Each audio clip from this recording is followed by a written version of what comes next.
Puji Tuhan, haleluya. Selamat pagi Bapak Ibu Saudara. Salam sejahtera buat kita semua. Puji Tuhan, haleluya. Saya Pendeta Kawi Armiasa, Gembala Sidang GPDI Philadelphia Dompu. Senang sekali menyambut Anda di pagi hari ini, di hari yang ke-61 di tahun 2026. Betapa kita telah menikmati perlindungan Tuhan, penyertaan Tuhan dalam peristirahatan kita sepanjang malam.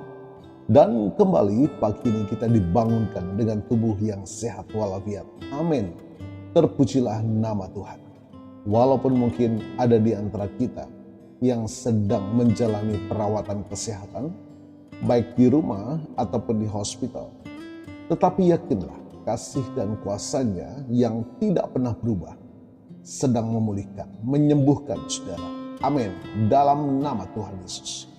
Mari Bapak Ibu Saudara, di awal pekan kita akan melanjutkan seri pembacaan dan perenungan firman Tuhan kita di dalam Injil Yohanes pasal yang ke-5. Kita akan terfokus kepada Yohanes pasal 5 ayat yang ke-24. Saya akan bacakan bagi saudara. Aku berkata kepadamu, sesungguhnya barang siapa mendengar perkataanku dan percaya kepada Dia yang mengutus aku, ia mempunyai hidup yang kekal dan tidak turut dihukum, sebab ia sudah pindah dari maut ke dalam hidup. Puji Tuhan. Yang pertama, kita akan melihat ada jaminan yang pasti. Dituliskan sesungguhnya. Bapak Ibu Saudara, Yesus memulai pernyataannya dengan kata amin. Amin. Dalam bahasa Israel atau sesungguhnya. Ini bukan sekedar kata pembuka, melainkan sebuah meterai otoritas. Di dunia yang penuh ketidakpastian ini, janji keselamatan dari Yesus adalah satu-satunya hal yang mutlak. Keselamatan bukan mudah-mudahan Bapak Ibu Saudara, melainkan sebuah kepastian bagi mereka yang memegang perkataan, bagi mereka yang percaya kepada Dia, Allah Juru Selamat di dalam Yesus Kristus. Yang kedua Bapak Ibu Saudara, syarat yang sederhana, mendengar dan percaya. Yesus menetapkan dua langkah sederhana namun sangat mendalam. Pertama, mendengar perkataanku. Bukan sekedar masuk telinga kanan, keluar atau telinga kiri, Bapak Ibu Saudara, melainkan menyimak dengan hati dan menerima otoritas firman. Yang kedua, percaya kepada Dia. Percaya kepada Bapa. Percaya juga kepada Yesus. Percaya bahwa Yesus bukan sekedar guru moral, melainkan utusan resmi Allah untuk menyelamatkan dunia dari dosa. Jadi Bapak Ibu Saudara, keselamatan bukan hasil dari koleksi perbuatan baik kita, melainkan hasil dari respon kita terhadap siapa Yesus dan apa yang dilakukan. Bagian yang ketiga Bapak Ibu Saudara, terjadi perubahan status dalam diri kita. Dituliskan, sudah pindah. Ini adalah poin yang paling memerdekakan. Puji Tuhan. Yesus tidak berkata akan pindah nanti kalau sudah meninggal, melainkan sudah pindah. Puji Tuhan. Sudah pindah dari maut. Maut di sini bukan hanya kematian fisik, tetapi keterpisahan rohani dengan Allah, ketakutan akan penghakiman, dan hidup yang hampa tanpa makna, hidup yang sia-sia. Sudah pindah dari maut ke dalam hidup. Hidup dituliskan dalam bahasa teks Yunani, Zoe, adalah kualitas hidup ilahi. Hidup yang penuh dengan damai sejahtera, puji Tuhan, kemenangan atas dosa, dan persekutuan dengan Allah. Bapak Ibu Saudara, jika Anda percaya hari ini juga, maka paspor rohani Anda sudah berganti ke warga negara. Anda bukan lagi tawanan maut yang hidup dalam kutuk dosa, tetapi kita sudah pindah menjadi anak-anak kehidupan, anak-anak Allah. Bapak Ibu Saudara, apa konsekuensi kekalnya? Dituliskan tidak turut dihukum. Bagi mereka yang sudah berpindah ke dalam hidup, vonis hukuman telah dibatalkan. Mengapa?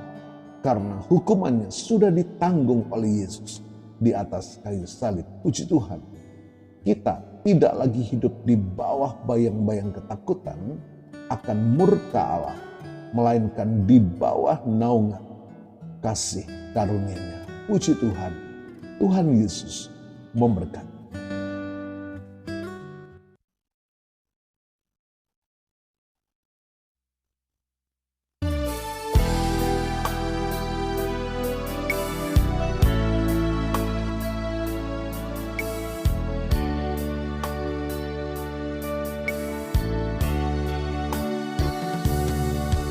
Yesuskah kebenaran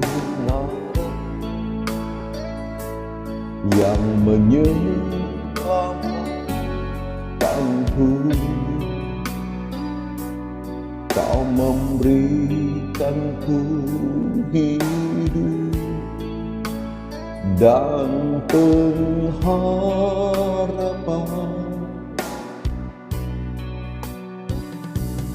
Ku ikut kehendak-Mu,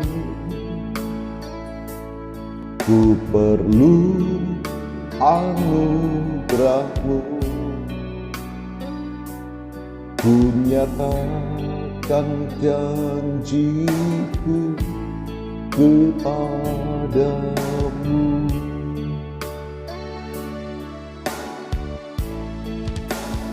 Kalau ku hidup bagi hatiku tetap menyembah-Mu.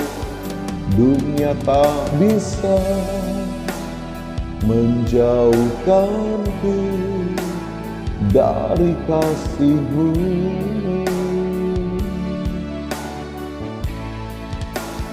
Selama ku hidup bagi-Mu, maka ku tetap memandang-Mu. Dunia tak bisa menjauhkanku dari kasih-Mu.